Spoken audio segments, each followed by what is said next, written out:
नमस्कार मित्रांनो, LPG gas वापरणाऱ्या सर्व ग्राहकांसाठी मोठी खुशखबर समोर आली आहे। शासनाने गॅस सिलेंडर संदर्भात एक महत्त्वाचा निर्णय घेतलेला आहे। या निर्णयाचा फायदा लाखो ग्राहकांना होणार आहे। या व्हिडिओमध्ये आपण जाणून घेणार आहोत शासनाने घेतलेला नवीन निर्णय, एलपीजी गॅस ग्राहकांना मिळणारा फायदा।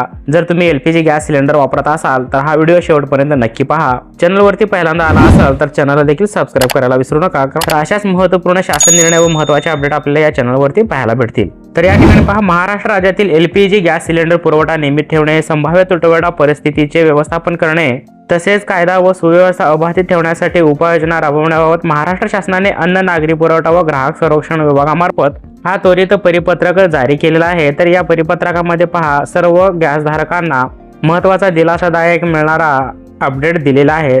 तर या परिपत्रकामध्ये पहा, सध्या मध्य पूर्व आशियातील युद्धजन्य परिस्थिती विचारात घेता एलपीजी व इतर पेट्रोलियम पदार्थांचा पुरवठा सुरळीत ठेवण्यासाठी आवश्यक त्या उपाययोजना केंद्र शासनामार्फत करण्यात येत आहेत। त्या अनुषंगाने केंद्र शासनामार्फत तेल उत्पादक व विपणन कंपन्यांना आवश्यक त्या सूचना देखील या संदर्भातील आदेशान्वये देण्यात आलेल्या आहेत।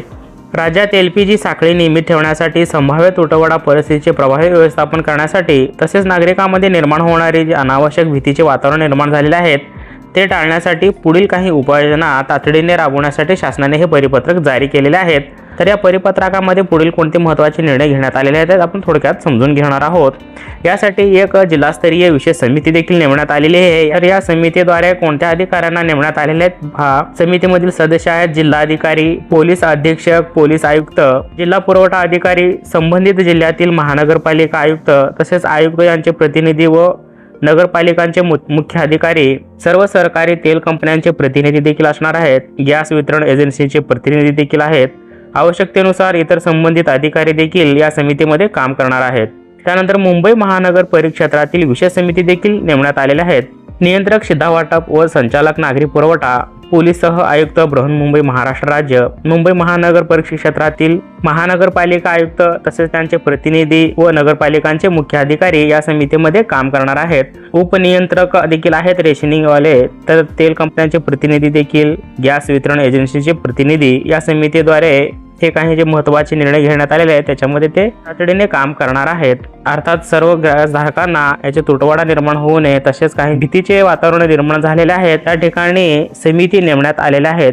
संबंधित क्षेत्राचे व्यवस्थापक तेल कंपन्यांचे प्रतिनिधी जिल्ह्यात उपलब्ध नसल्यास त्यांना व्हिडिओ कॉन्फरन्सिंग व द्वारे बैठकीस उपस्थित राहण्यास देखील अनुमती देण्यात आलेल्या आहेत।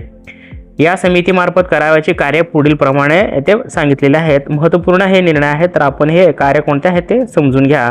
एलपीजी पुरवठा साखळीवर देखरेख ठेवणे, वितरण व्यवस्थेचा नियमित आढावा घेणे, गॅस वितरणात येणाऱ्या संभाव्य अडचणी दूर करणे, जिल्ह्यामध्ये तसेच महानगरपालिका क्षेत्रामध्ये कायदा व सुव्यवस्था राखणे, ग्राहकांना घरगुती गॅसचा पुरवठा सुरळीत ठेवणे, गॅस एजन्सीकडे असणाऱ्या गॅस सिलेंडर साठ्याचा आढावा घेणे तसेच साठेबाजी रोखणे, घरगुती गॅसचा काळा बाजार होणार नाही याची देखील दक्षता घेणे, घरगुती गॅसची कृत्रिम टंचाई निर्माण होणार नाही याची देखील दक्षता घेणे, हे काही जे महत्त्वाचे कार्य आहेत ते समितीद्वारे हे पार पाडले जाणार आहेत। पुढील अत्यावश्यक सेवा पुरवणाऱ्या संस्थांना एलपीजी पुरवठा करण्यात प्राधान्य देखील देण्यात आलेले आहेत। रुग्णालय असणार आहेत, शासकीय वसतिगृहे, अंगणवाडी व शाळा मध्यान्ह भोजन योजना, शासकीय आश्रमशाळा तसेच वसतिगृहे देखील आहेत, महाविद्यालयांच्या मेस, मध्यान्ह भोजन योजना इत्यादी देखील संस्थांना याचे प्राधान्य दिले गेले आहेत।